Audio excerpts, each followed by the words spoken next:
السلام علیکم ورحمۃ اللہ وبرکاتہ۔ 10 محرم کا دن جیسے ہی آتا ہے تو ہمارے بہت سارے بھائی بہت ساری بہنیں 10 محرم کی نماز سیکھنے کے لیے فکر مند ہو جاتے ہیں کہ 10 محرم کو یعنی یوم عاشورہ کو کون سی نماز پڑھنا چاہیے، کیسے پڑھنا چاہیے، کب پڑھنا چاہیے، اس نماز پڑھنے کی فضیلت کیا ہے۔ اور اللہ معاف کرے سوشل میڈیا تو پورا بھر جاتا ہے 10 محرم کی نماز، یوم عاشورہ کی نماز۔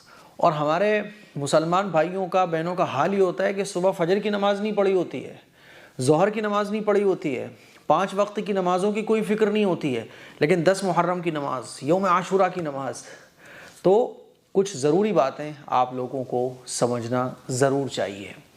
وہ ضروری باتیں کیا ہیں؟ تھوڑا سا بغیر مجھے یہ دیکھے کہ میں دیوبندی ہوں، بریلوی ہوں اور صاحب یہ ہمارے مسلک کے نہیں ہیں اور وہ ہمارے مسلک کے ہیں، ان چیزوں کو بالکل سائڈ سے کر دو۔ آپ ایک مسلمان ہونے کے ناطے اور رسول اللہ صلی اللہ علیہ وسلم سے محبت کا واسطہ میں آپ لوگوں کو دیتا ہوں، میری باتوں کو ذرا غور سے سمجھنے کی کوشش کیجیے گا۔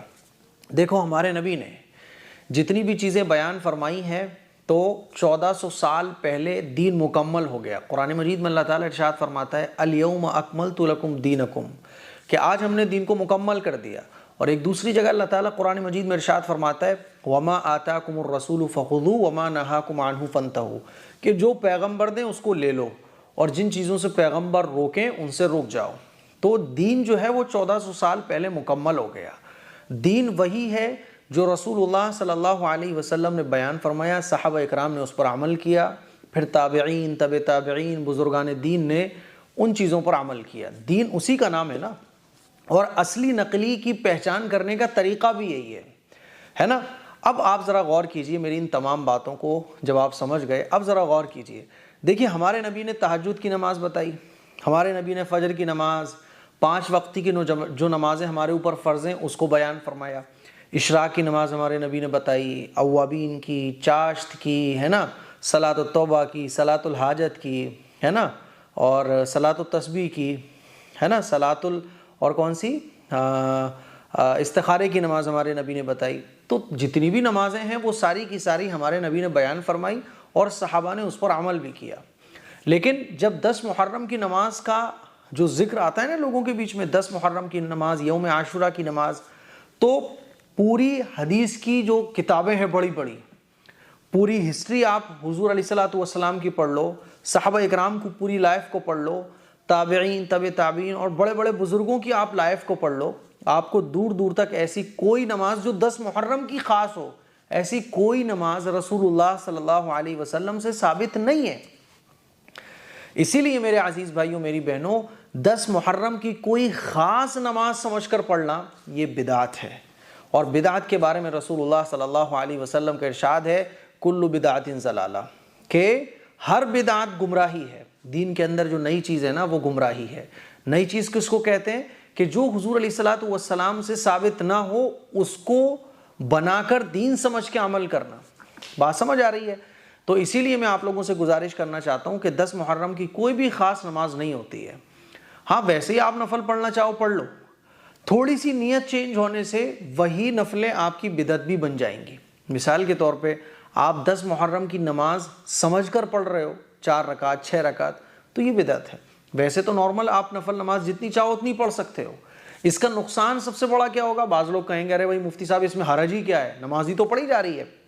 اس میں سب سے بڑا حرج یہی ہے کہ جو نماز رسول اللہ صلی اللہ علیہ وسلم سے ثابت نہیں ہے اس کو دین سمجھا جا رہا ہے۔ اور اگر اسی طرح سے آپ بھائی اس میں حرج کیا ہے، نبی نے منع تو نہیں کیا، یہی سمجھ کر جو چیزیں آپ کے سامنے آئیں گی، جو چیز سوشل میڈیا پہ آئیں گی، آپ اس پر عمل کرتے رہو گے تو دشمنان اسلام کے ذریعے اور کچھ ہمارے جن کو علم نہیں ہے ان مسلمانوں کے ذریعے اس طرح کی دھڑلے سے نماز نکالی جائیں گی، جیسے 10 محرم کی نماز، پھر شب برات کی خاص نماز، پھر خاص غسل بھی ہمارے معاشرے میں آ گئے ہیں کہ حیض کا غسل الگ ہوگا، نفاس کا غسل الگ ہوگا، ناپاکی کا غسل الگ ہوگا۔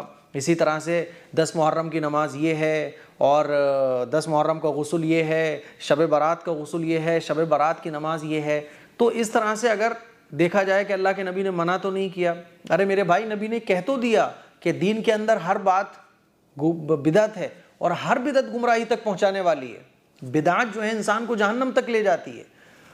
اور بدعات کا نتیجہ یہ ہوتا ہے کہ آدمی اس چیز کو دین سمجھ رہا ہوتا ہے جو رسول اللہ صلی اللہ علیہ وسلم نے کبھی کام کیا بھی نہیں ہوتا ہے. تو سب سے بڑا نقصان اس کا یہ ہے. اور دیکھو اس کا سب سے بڑا ایک نقصان یہ بھی ہے کہ چند سالوں کے بعد یا ایک آدھ صدی گزرنے کے بعد ہم 10 محرم کی نماز کو 10 محرم کی نماز سمجھ کر پڑھ رہے ہیں. ہماری جو بچے ہیں, ہماری جو جنریشن ہے, چند سالوں کے بعد وہ چیزیں جو حضور سے ثابت نہیں ہیں اس کو ہماری جنریشن, آنے والی نسلیں, آنے والی پیڑھیاں دین سمجھیں گی.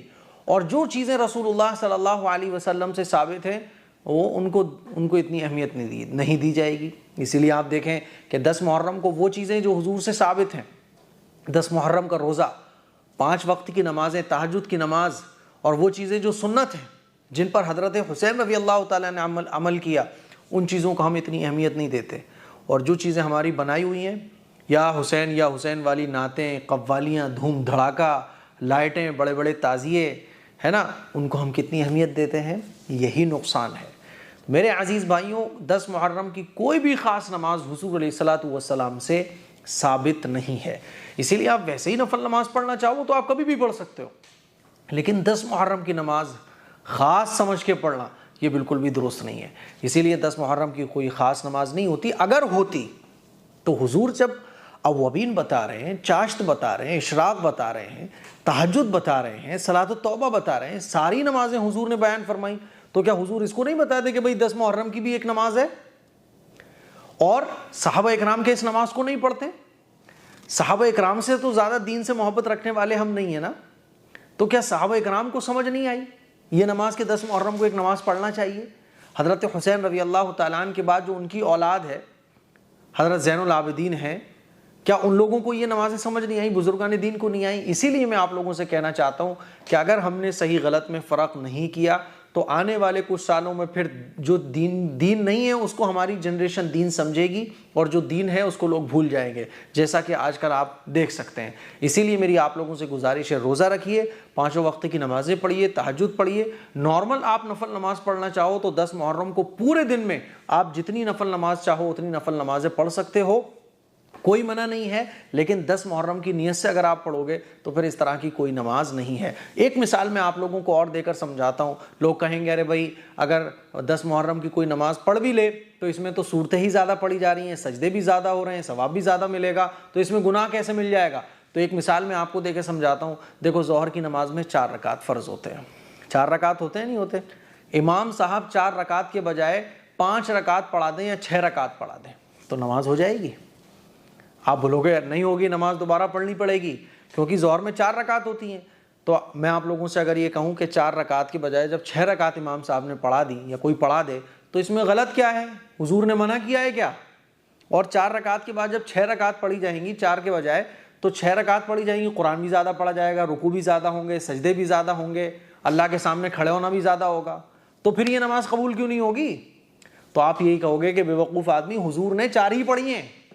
تو یہی تو میں آپ کو سمجھانا چاہ رہا ہوں کہ دین وہی ہے جو حضور نے بیان فرمایا. اور حضور علیہ الصلوۃ والسلام کا ارشاد ہے کہ میری اور میرے صحابہ کی سنتوں پر عمل کرو, میرے اور میرے صحابہ کے طریقے کو فالو کرو. صحابہ نے اس طرح کی کوئی نماز نہیں پڑھی ہے. یہ بات میں ہر سال سمجھاتا ہوں, آپ کو اس سال بھی سمجھانے کی کوشش کر رہا ہوں. دین کو سیکھو, سمجھو اور غلط چیزوں سے بچنے کی کوشش کرو. السلام علیکم ورحمۃ اللہ وبرکاتہ.